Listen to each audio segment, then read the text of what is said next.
Okay, so Chief Bettison, thank you so much for speaking with us. We certainly appreciate it.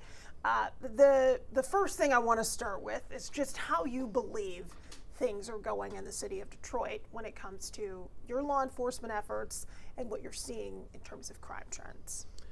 Yeah, I'm feeling pretty good. Folks ask me when I'm out and about, Chief, how's it going? And the support has been really amazing. From the mayor, from city council, even from the media, from the community. My Walk a Mile Wednesdays, people come out, walk with me. My recruitment, I hover anywhere from 98%, 99% as far as being able to retain, recruit. I've been to so many academy graduations, I can't even count now. So things are going well. My officer morale is up, the community morale is up. Do we work as far as continuous improvement? Absolutely.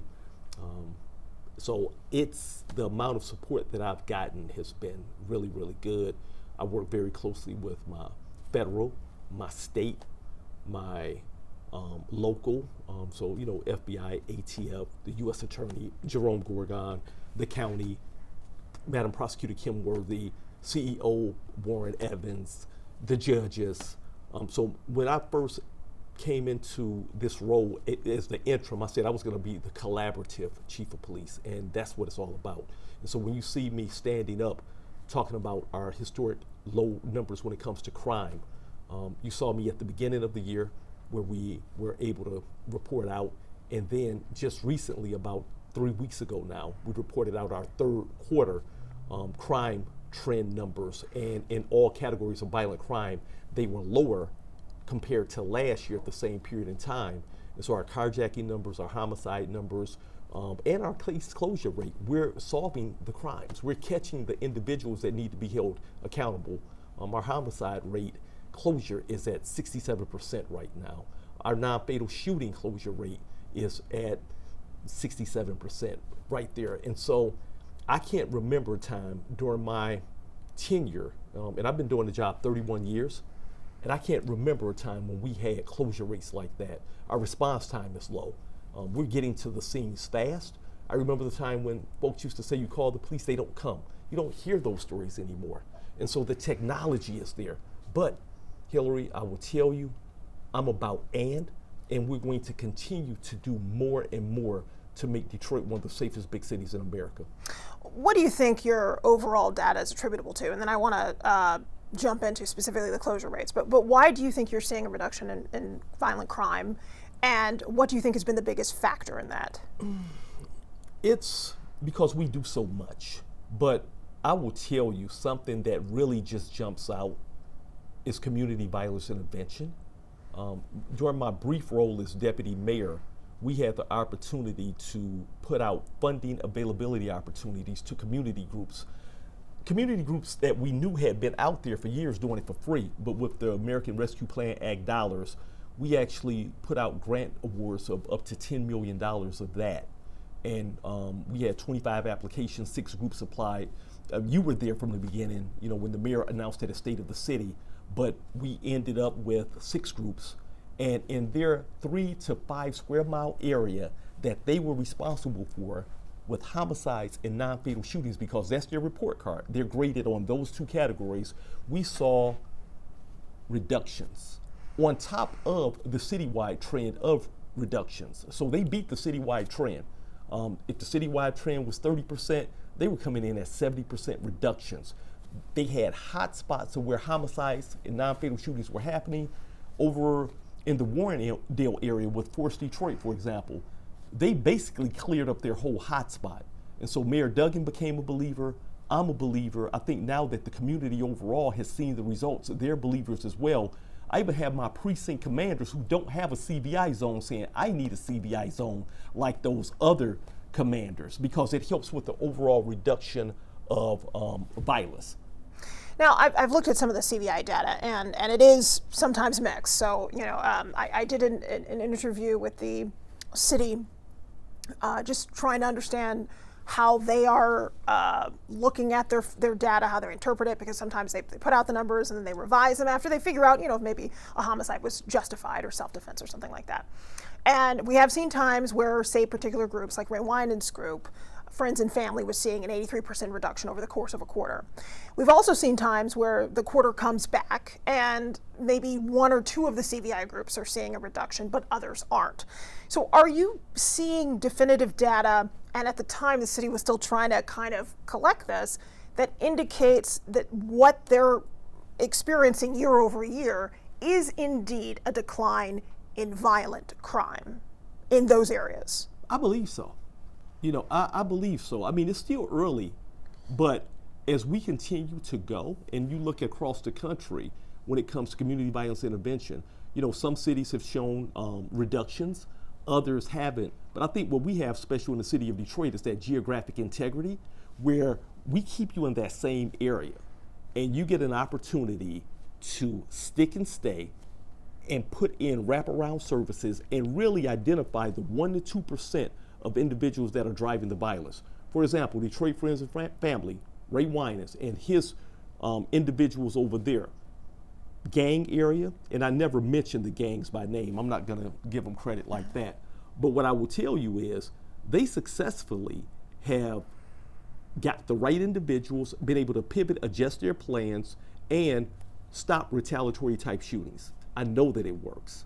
And they have been partners with the city of Detroit in that effort. And so this summer when we saw an uptick in teen violence, particularly on the east side, I was in collaboration and having conversations with Detroit Friends and Family. And even though you saw some violence, it could have been a whole lot worse. And if you notice that it has calmed down. So you believe, just to succinctly, year over year that the CVI has been successful. And I think, like I said, we're still waiting kind of on the city to tally that, because they're looking quarter by quarter. And I know it's a new program. The Public Safety Trust Fund now is in place, so you have some sustainable funding.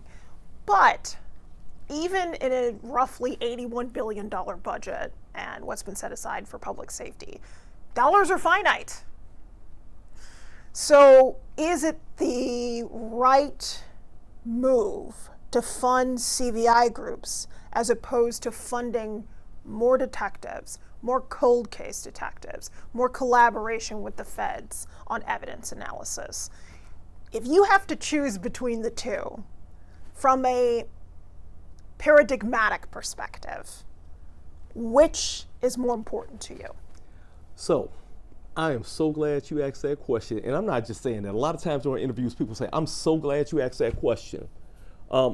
You can do both. And I think that when you set it up as a this or that, this against that, then that's where you have problems and it doesn't work. That's the issue with so many other cities. You pitted CVI against the police and you say, we're gonna fund CVI and not fund police appropriately, or fund police and not fund CVI. And so then it creates that tension where they don't even work together. What makes our program special and unique in the city of Detroit is that we're all working in concert together. So you said that dollars are finite. Absolutely. I'm looking for internal waste within inside the city of Detroit Police Department. There's waste here. And so me and my team go about making sure that we're good stewards of the taxpayers' dollars so that I can cut the fat within the department without sacrificing service, so that I have additional dollars so that we'll be able to do the things that we need across the whole city. In terms of the balance, you're happy with the amount of funding that CVI is getting now? I want it to be more, and that's why I fought so hard to get Public Safety Trust Fund passed. And I was in my role as deputy mayor, in my role as police chief, I continued. It took about 2 years. It was only one thing on my whiteboard in my office. If you walked in my office, it was Public Safety Trust Fund. I looked at it every day, and I'm just so happy that, we finally got it done.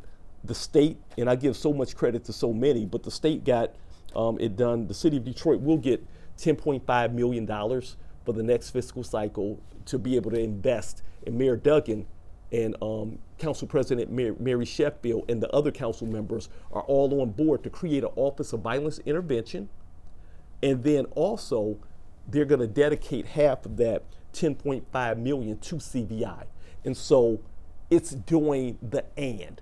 You're gonna fund police, and they have funded us. They have invested in technology. They have invested in police officer raises. I'm 99% staff. We're looking at more technology. And the community has supported the mayor, city council, and this department in supporting us getting technology. But we got to support the community as well, and that's why we're going to invest in community violence intervention to be able to sustain the good work that the men and women are doing to help keep us safe. I want to make sure we can cover everything, so I'll only ask a couple more questions on TV, but I know it's very important to you. You are a huge supporter of it, and clearly it has seen certain periods of great success. I mean, that's completely undeniable. I think, again, trying to understand what the long-term effects are, it takes time. There's no shortcut there. Do you like the incentive structure as it stands? Because the incentive structure is money. So if you show reductions in violent crime, you get more money, basically. But if an area maybe needs more resources and that group isn't seeing a reduction, sometimes of no fault of their own, maybe there is more gang activity that pops up there or something else. Should the incentive structure be this way? Are you pleased with that? Do you think it's the most effective way to run CVI? I was the architect of it, and so I'm a little biased when you ask that question, because really with crafting it and the incentive portion, I'm in support of it. If you work at a company where there are other things, and we have performance bonuses for city employees, we have merit bonuses. You do a great job and you reach the bottom line, then it's an incentive. But one of the things I want the community to understand is they don't get the performance bonus, the incentive bonus to be able to go out and just purchase a new vehicle or do something like that. They have to take the money and put it back into the work. It allows them to reinvest into their nonprofit to continue with more work, to bring on more employees because the need is so great. What the CVI groups will tell you is when you're successful and you're working with the 1% to 2% that's out there that's driving the violence, well, they have families. It's the secondary support. And so now you can't just heal one person in the house. You basically adopt and take on the whole household to be able to make that change. And so even though the base amount of $700,000 per year may seem like a lot, when you actually get into 4 to 5 square miles and you're in one of the cities that has an extremely high poverty rate, and you're trying to deal with some of the systemic issues, and even dealing with your budget where you have to do hotel relocation until you can solve the beef. It's so many other things that go along with it. It's not really that much money. Should success, though, necessarily be tied to more money? If a group is struggling but doing the really good work, they're just not seeing the results because they maybe need more resources. We give them opportunity. It has to be sustained failure.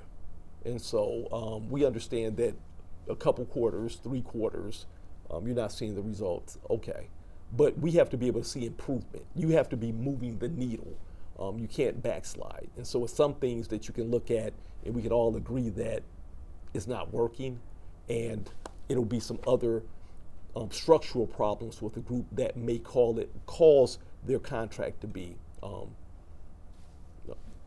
removed. The heart of CVI conceptually is that there is more to police. It's an admission, it's a tacit admission that there's more to policing and more to preventing violence than traditional law enforcement tactics. And that law enforcement is by nature justice through remediation. It's after someone has been shot. It's investigating after someone has been murdered. The whole idea of CVI is that you can use these connections in the community to abate the violence.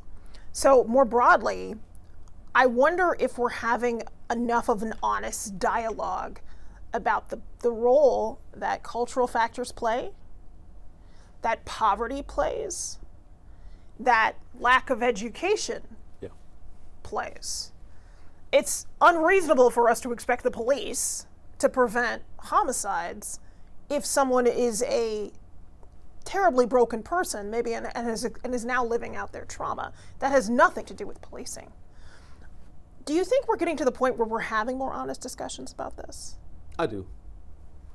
At every press conference, when I report out whether crime is going up or down, and standing at the podium, you're never going to see me by myself, because there are so many other factors.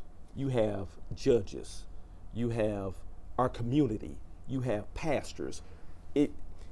It's a whole ecosystem that helps contribute. And one of the things that I want to ultimately do, Hilary, and that a lot of the violence, homicides, or non-fatal shootings really revolve around is conflict.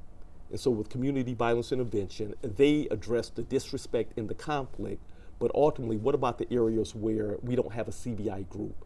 And so with the additional dollars in public safety trust fund that's available, and then looking towards the county, because it's not just the city of Detroit thing. And I learned that very quickly also, because our kids, our young people, they go and move freely, whether it's Southfield or Oakland County or Wayne County or Macomb County. Everybody's on the same algorithm, and as a result, something can happen outside the city with a beef that will result with violence here, etc. Sure. And when you're in the city of Detroit, and Detroit is the entertainment capital of Michigan, at the end of the day, I have the responsibility to protect everybody who's in the city. And I go back to the shooting that happened at the fireworks, for example. Our CVI groups, we're touching our folks in our zones, in our neighborhoods, but those two individuals, both the victim and the perpetrator, they were from a different city, but they had beef out there. And so I'm meeting with the police chief of Inkster, I'm meeting with the police chief of Romulus, I'm meeting with the police chiefs of other places, going to those locations, and not just the police chiefs, but the ones that are over the JDF, juvenile detention facilities, et cetera. And I'm gonna be going into our own JDF to actually hear straight from our youth in there, to be able to see what can we do to further drive down violence. Because now that our numbers are really coming in, we're gonna come in under 200 homicides this year. Our non-fatal shootings are down tremendously. We're down over 100 compared to where we were last year this time, which is significant because we were down last year compared to that year. But how do we further get to the point where we have less than 100 homicides in the city of Detroit? That's gonna be examining each case and seeing where we could have done something to intervene. And oftentimes it deals with conflict. Somebody knew something that can tell you that I saw it coming. Right. If an adult, or if somebody else, not necessarily, because I got adults too who are not responsible. Sure. And who can't resolve conflict, and they feel disrespected, and as a result, to solve it, they'll pick up a gun and resolve it that way. But it was somebody who could have did something. And with trauma-informed care, mental health, I still got my co-response officers out there, and we do a lot of work in that arena as well. We respond to a lot of calls for service. I got specially trained officers to deal with the individuals that are most vulnerable, whether they're addressing individuals suffering from mental crisis. Yeah, I mean, you've touched on a lot of the other things that obviously play a factor in what happens before you all arrive at a crime scene, all these cultural factors. I want you to sort of, from a broader perspective, again, play sort of sociologist, and wonder if you have a statement about, say, murder music. These are conversations that I have had with Ray Winans and Pastor Mo, that if the music that is getting millions and millions of views on YouTube, and some people are playing almost as an anthem, almost as a big part of their experience, and the message is, I'm going to kill you, I'm going to murder you. From a society, not on you, you're law enforcement. As a society, should we say the quiet part out loud that we have to take more responsibility in these cultural elements that undoubtedly influence crime?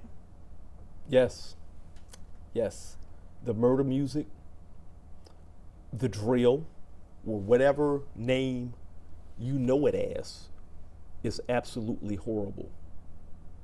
It has a beat, and the words and the things that are being said, especially to our young folks, our adolescents, they can't tell the difference. It becomes their anthem. It becomes as if it's just okay. And then the videos that go along with it as well, with the displaying of weapons. And in the videos that I've seen, you have actually young folks claiming gangs and then also chasing down other individuals in the video, shooting them. You know, it's staged, but they're talking about real acts that they have done, and all the youth know it in that city, and it's on Instagram, and all of our youth, no matter who they are, gets it. It comes up on their phones. I had them show me some of it, and guess what, Hilary? It keep coming up on my phone now, because that algorithm plays it over and over, and if you watch it, you keep getting more of it, and it is so damaging to our 12-year-olds, our 9-year-olds, our 16-year-olds, and even our young adults. And when you mix alcohol in there, and you mix drugs along with the music, you got a recipe for violence. It's a big question, and I know you're not a sociologist, but what percentage, what role, if you had to put a percentage on it, how much is this really affecting the choices that especially young people are making? I don't like to be the chief to speculate, but I'm going to speculate with you today, because I've talked to young people, and all of the young people that I talk to, and I've been with Pastor Mo, the LIP movement, and I just commend him for his role in combating that, and I want to help him, and you know, I would ask your help as well.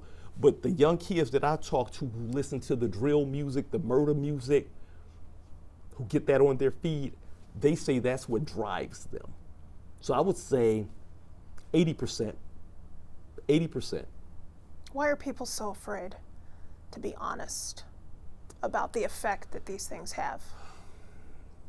People don't like to be a hypocrite, because the music sounds so good that adults and that our radio stations, like our mainstream, they'll play the murder music also with the catchy beat.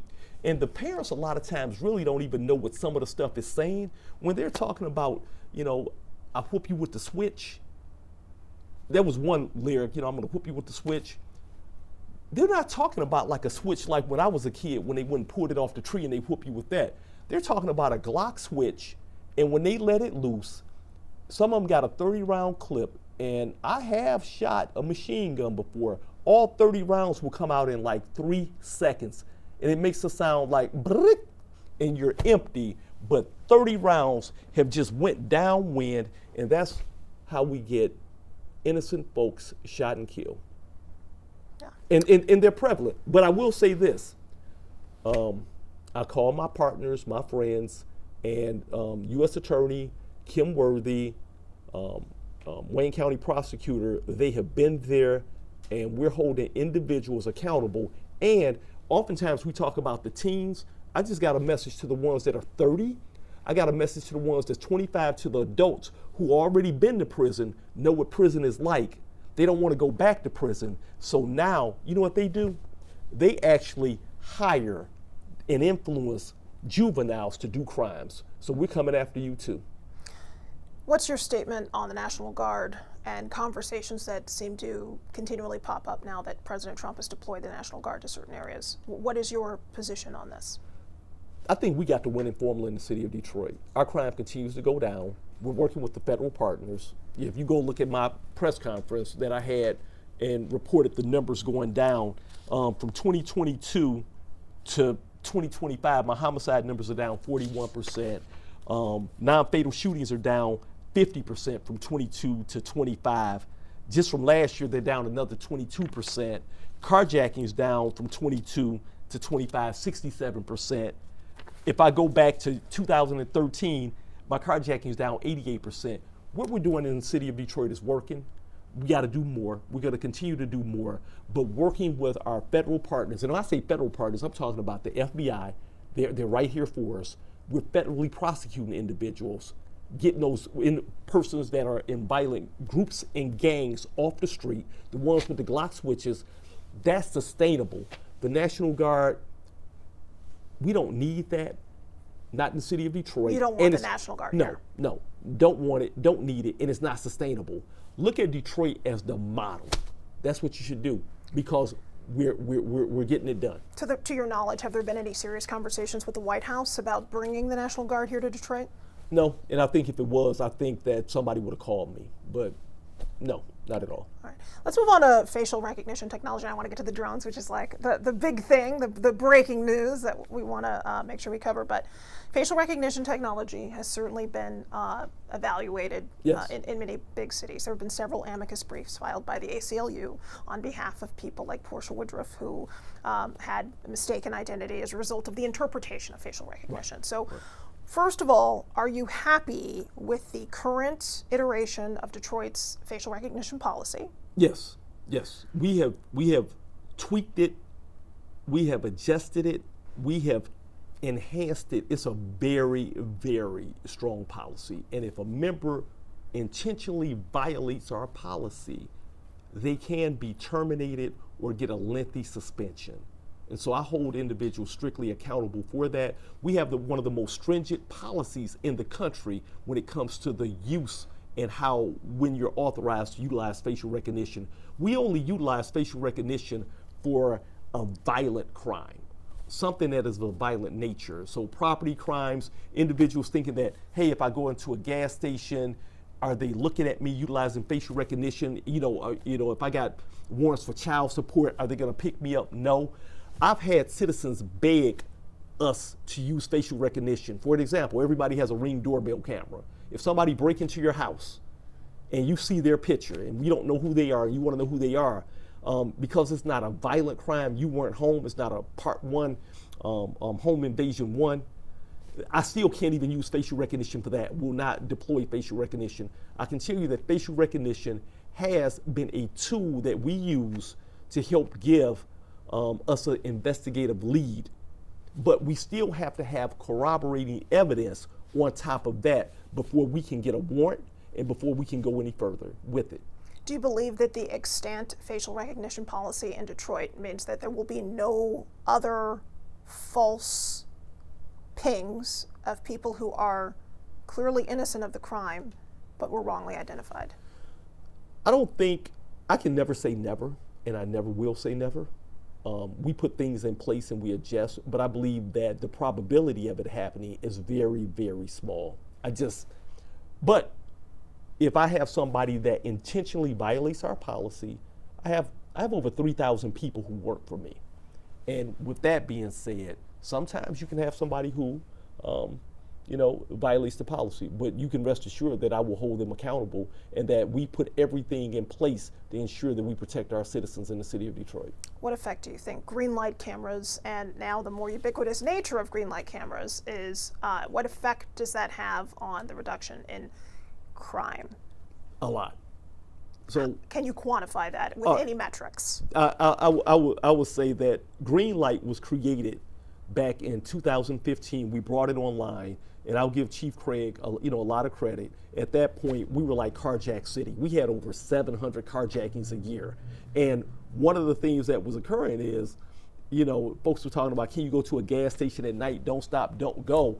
And so we had the idea, what if around these dangerous locations, because we knew that a lot of the crime was happening around 500 feet of gas stations, Coney Islands, businesses that stayed open, we said we would allow them to pump their video feed into our real-time crime center, and we're going to brand it green light. We started with 8 gas stations, Hilary, 8. We still have those original 8, so they see value in the program, but I will tell you that we have over 1,000 businesses now that are participating in green light. And so as the number of green light locations trended up, the number of carjackings trended down. And so I can tell you that I believe that Project Greenlight, those 1,000 locations, are a major factor when it comes to the 88% reduction in carjackings that we're seeing today compared to 2013. Okay, you attribute that to green light. Yes. Do you think it's had an effect on non-fatal shootings and homicides? Yes, especially closure rates, because those crimes happen there. We have excellent video. Hilary, do you remember the time when we had video at gas stations, but it was so grainy nobody could even tell who it was. It could be it could almost be your brother. And you'd be like, sure. I just can't make that person out. With Project Greenlight, we demanded that to be a part of the program, you had to have so many megapixels, the video had to be so clear, and that to me really changed the game. And so with the Greenlight cameras, we're able to have a lot of video evidence, and citizens feel safe, and it just created safe spaces for residents in our community. And if you talk to folks on the street, and I know you will go out there and talk to folks on the street, and if you talk to some of the population, they will tell you like, man, he was stupid. He committed a crime at a green light, because you're gonna be caught. Do we live in a surveillance state now? Yes, we do. We absolutely do. You know why? Because everybody has, where's my cell phone? Anybody got their cell phone? You got your cell phone? You know I always do. You got your cell, look at the camera. You know I always do. Look, we're all under surveillance. Every time we step out the house, no matter where we are, somebody has a video camera in your face.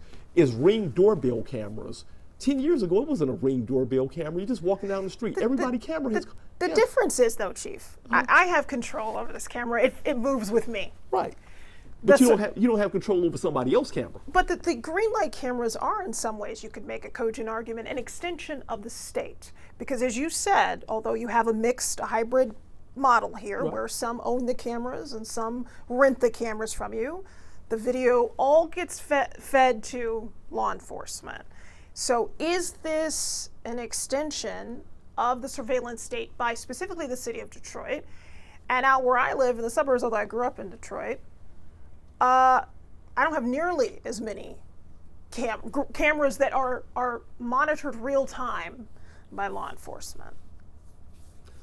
So I would say that with the green light cameras, we tap in when there's a crime. That's the only time we take it or upload it.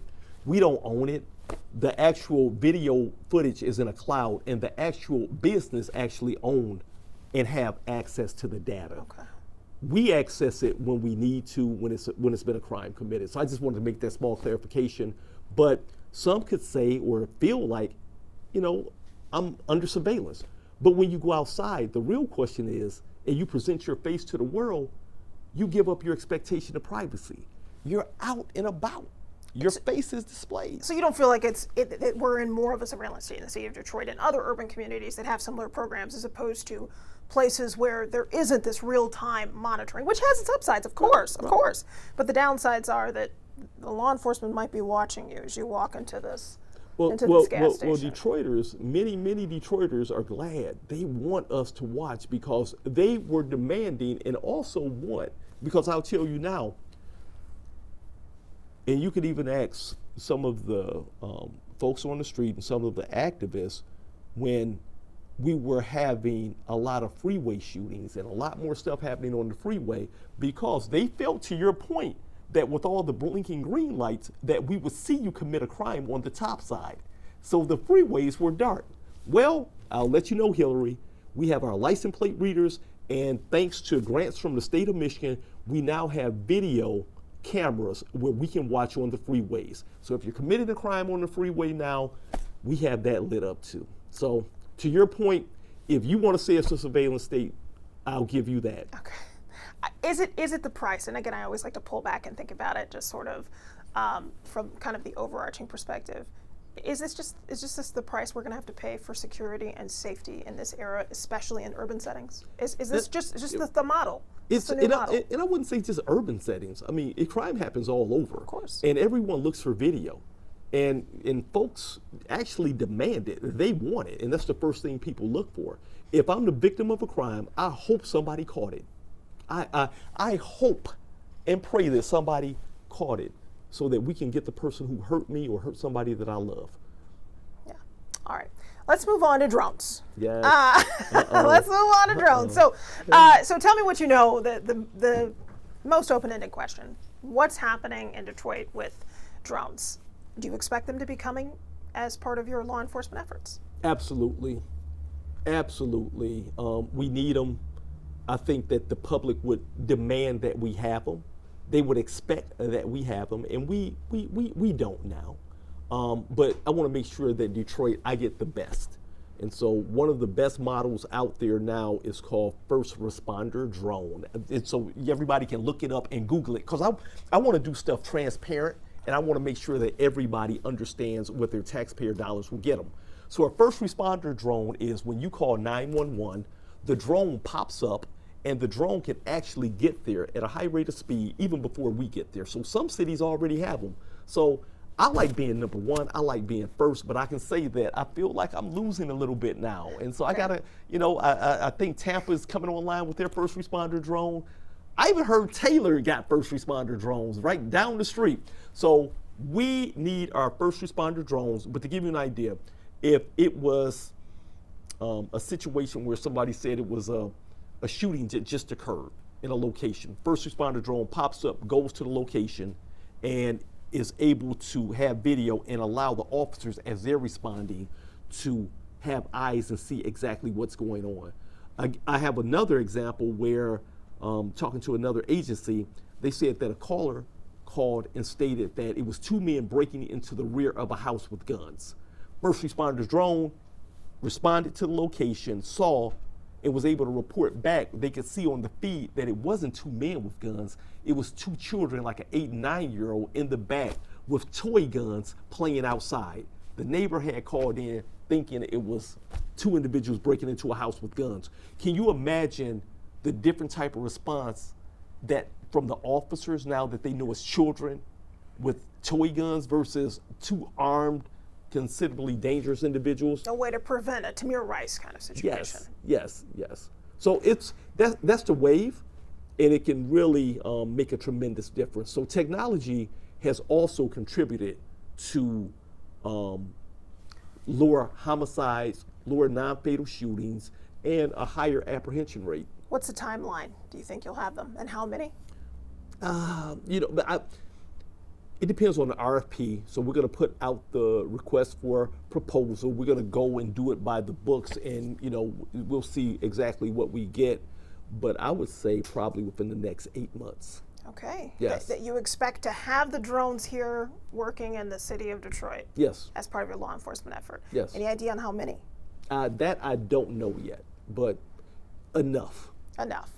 Well, you've described how you want to deploy them. Yes. Are you already working on a policy, Yes, which is always the key? Can you give us some insight on what Detroit's policy will be on the use of drones? They're very transparent in that it will protect individuals' right to privacy. And so the drones will be for public areas, things of that nature. So we're not going to use it in a way that would impede upon individuals' personal protected liberties, but out in the open, or if necessary, when it comes to something that preserves life, and if need be, if we had to get a search warrant or something like that in those extreme situations.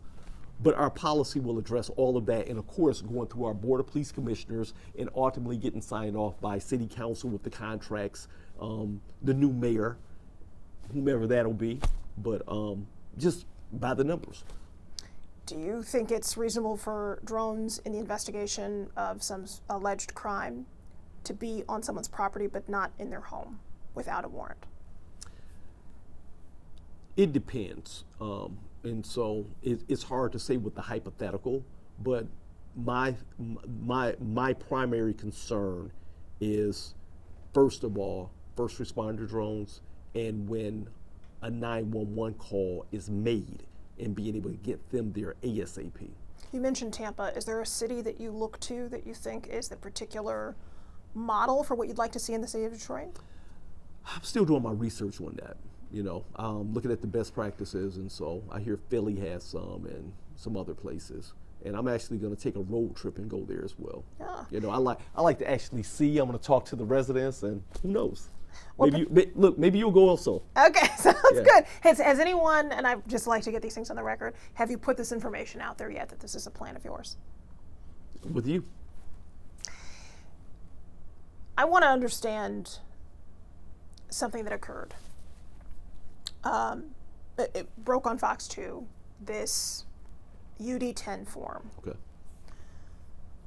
So we heard over the scanner, clearly an officer in the 4th Precinct, which was confirmed by your department, talking about accidentally adding a different digit.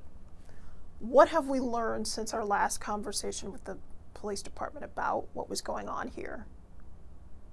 Well, I've opened up an investigation into it, and I believe that I know what the sergeant was attempting to do. He wanted to ensure that, from what I'm being told, that because it was an on-duty accident, that it didn't go on the officer's driver's record to raise his insurance. Okay.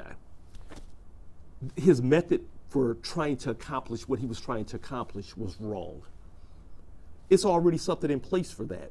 So if you're a bus driver, if you're a firefighter, if you're a governmental worker, there's a box on the UD-10 that you just check for governmental vehicle. You have to put the driver's license in, and you have to put the driver's license of the member in there correctly. If you check the box, it automatically does not go on their personal driving record. It's already accounted for. I even double checked and verified with the Michigan State Police, the Michigan State Police Colonel. And so I have to do some retraining when it comes to that, but that's what he was trying to do. His method was wrong. To mistakenly tell a member to transpose numbers, that's problematic, because when you transpose a number, that could be somebody else's driver's license, and it's an inaccurate report. And we have to submit accurate reports. And so preliminarily, I can tell you that, we'll take the corrective disciplinary action, and we will ensure that we do a deep dive as well to determine, with this particular individual, the supervisor, has this been going on in the past? How long has he been instructing members to do this? But I want to assure the public that as long as the box was checked, even if it was somebody else's information, it still wouldn't go on their record, because the governmental box would be checked. So it just sounds like the individual, and as a department, we've already issued out what we call an administrative message, re-instructing all of our people of how to do it the correct way. To your knowledge, have any other supervisors done this? Not to my knowledge, but as we go through the investigation, I'll be able to have more insight into it. To your knowledge, has this particular supervisor done this before? I don't have that. I haven't got that update. I have my internal affairs investigating it. And so when I say internal affairs, that's my elite of elite when it comes to investigating police misconduct. Will this sergeant lose his job? I don't know. It would have to be some nefarious intent, and so I wouldn't say that. One thing we're missing is a little bit of the context. Can you explain? You said it was an on-duty accident. Yes. So was it involving two vehicles? No. One vehicle? No. One vehicle. So one police vehicle driven by one of your police officers, Right. patrol officer. Right. And that police officer crashed his vehicle somewhere. Yep. Is that correct? Yes. And it involved no other people or vehicles or property, to your knowledge? He Some property.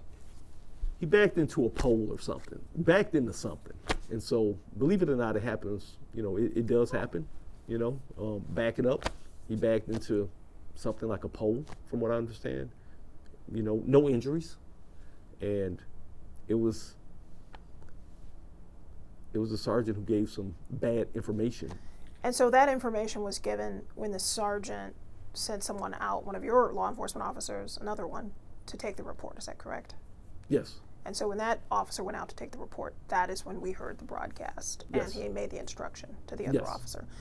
Did the other officer say to you or to anyone, I shouldn't do this? See, at my level, it didn't come to me. They're doing an investigation, and it's a process called Garrity, where they'll bring them in and interview them. And so all of that is occurring, and we'll be able to keep you updated and wrap up the whole thing. Let me ask you this final question. Yes. I just want to make sure it's absolutely crystal clear. What this sergeant did in your eyes, even if there was no nefarious intent, was wrong. Yes. And to your knowledge, this does not represent any systemic issues in the police department. To my knowledge. Okay. All right. But guess what? We're digging deep, and we will find out. Does any policy need to change as a result of this incident? No, the policy is in place. I'm just refreshing it and making sure that everybody understands. Okay. I have a department of over 3,000 individuals, and so communications, whether it's verbal, written, etc., is so important. And so we're going to continue to ensure that our members are trained, retrained, well-trained, and just drive it home. I can tell from the movement to the left out of my peripheral vision that we're getting close to the end of our allotted time. So I just want to ask you, I want to give you the opportunity to express what you believe we don't understand about the job that you're doing, things that are going right in your organization that maybe the media is getting wrong, and what you see as law enforcement, and specifically the Detroit Police Department's role ongoing in the city of Detroit and its resurgence. I'm in a good place. The media, you all have been fair. I will say that. At one point in time, I didn't feel it, but I do feel that you give us an opportunity when stories arise to ensure that we get out and get an opportunity to respond. I know that the media cycle is very, very quick. Our citizens want to know, and so I respect traditional media and I respect social media, and we have to be able to communicate it in all ways. And I understand that this is a team effort. We are primarily the police is reactionary. Folks call 911. And oftentimes when 911 is called, it's some type of conflict going on or some type of tragedy or emergency that we have to resolve. But my officers are out there working their butts off. They're the best of the best. They're showing up each and every day, and they're handling all of this stuff, and they're doing an amazing job. We just handled Monday Night Football last night. Day before that, on Sunday, we did the Free Press Marathon. Day before that, it was the No King's Day protest. And we're still covering the neighborhoods. So I will say to Detroit, your Detroit Police Department is doing it all, and we're working with our friends. We don't just do it all by ourselves. We call the Wayne County Sheriff. I've even called the Oakland County Sheriff, Macomb County Sheriff. I'm calling all of our friends to come in, because at the end of the day, whether you live in the suburbs, whether you live in the city of Detroit, it's one Detroit, it's one metropolitan area, and we're competing with the world to make sure that this metropolis that we live in is the best. And it's my responsibility in the city of Detroit to keep all of y'all safe when y'all here. And there is one more thing that comes to mind, and then I'll close it up. And I love to end on a positive, so I'm sorry for putting this at the end, but it is very important. I hear what you're saying on the closure rates of 67%, which means that you are clearing 67% of homicides. Is that correct? Yes. You're finding somebody who you believe is responsible and relaying that case then to the prosecutor's office for a warrant request. Is that how you characterize closure rates? Yes. Yes, okay. Every Saturday night. And when she signs them, I mean, they have to be signed too. They have to be signed, okay. And it doesn't take into account successful prosecution, just that the warrant request is submitted and that the prosecutor then signs off on it. All right.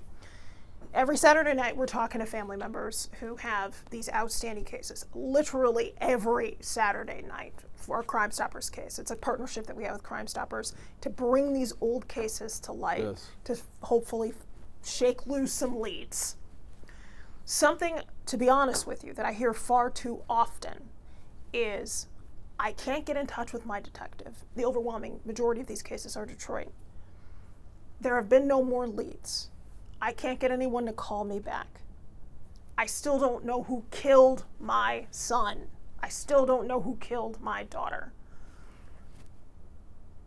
What's the solution to some of these old cases, getting them closed? Should there be more collaboration with the feds? Does there need to be more investment in cold case units? That is a tough one. And so we continue to work the cases. Depending on when it happened, the evidence that was collected. You talk about cameras, video assets make it a whole lot easier now. But some of these cases go way back. And depending on where it happened, if there weren't witnesses or you don't have witnesses that are willing to come forth. And so that's one of the reasons that we continue to work with Crime Stoppers. We even have our Rewards TV where we'll put it back out to try to get new leads on it. And I do have officers that work in my cold case unit. I even have a family unit that does wraparound as well. And we communicate with family members. And as we communicate, sometimes what I found is it's the point of contact, because it can be conflict even within the family, where you tell one family member that we had as a point of contact, but they don't update other family members. So it could be a sister who's not getting the information from the person that was identified. It could be the mother. And so those are some of the things. And it really gets to my detectives, and they're working them each and every day. So nothing brings us more joy than when we can close a cold case. And one of the things that we need to do, and that I can do with you as well, Hilary, is that when we close those cold cases, we need to really lift them up in the media so that we can show that we are closing those cold cases, because we do. We close cold cases as well. But and by getting it out more so, it'll let the ones know that, hey, they did close this one, maybe they'll be able to close mine. Why do you think I hear from so many families that they're not able to get in touch with their detective? What's going on there? How can we fix that? Well, the detectives are out working, and if they stayed on the phone all the time, they wouldn't be able to work and close cases. So they have a finite amount of time that they're able to do it. And so I do have individuals now that I've actually hired that can call them back and that can relay information between the family and the detective to be able to get the information to them, but allow the detective to work the case. Because if the detective, honestly, is on the phone, and I've been on the phone talking to some of the families, it's not a 5-minute conversation. It could be a 2-hour conversation. And that's time that the detective needs to continue to work the case to get the evidence, et cetera. And they also have more cases coming in. I know you gotta. Is there anything else you wanted to add? Anything else you wanted to touch on? One of the things about it, we don't make excuses. We just grind, and we're gonna get back and continue to just investigate, and do more. And as I always say, I'm the and police, the and chief, meaning I'm going to bring technology, hire the best people, and do everything that I can to make sure that I address not only violent crime, but quality of life crime. Because oftentimes when you think about an urban city, we talk about violence all the time, but quality of life will make people move out of a city also. Yes. So addressing the blight, addressing the drag racing and the drifting, the other things that'll make people, and your property crime. Our motor vehicle theft, for example, is down double digits. I mean, it's see, I thought I had it here with me, but motor vehicle theft, I have over 1,000 fewer vehicles stolen this year compared to last year. So we're doing it in all categories. And I just want to thank the men and women of the Detroit Police Department for showing up each and every day, serving the citizens of Detroit. And I would just ask the community, next time you see a Detroit police officer, just say thank you. Well, I want to thank this Detroit police officer, the head of them. We appreciate you so much for your candor. Yes. Thank you, sir. Thank you.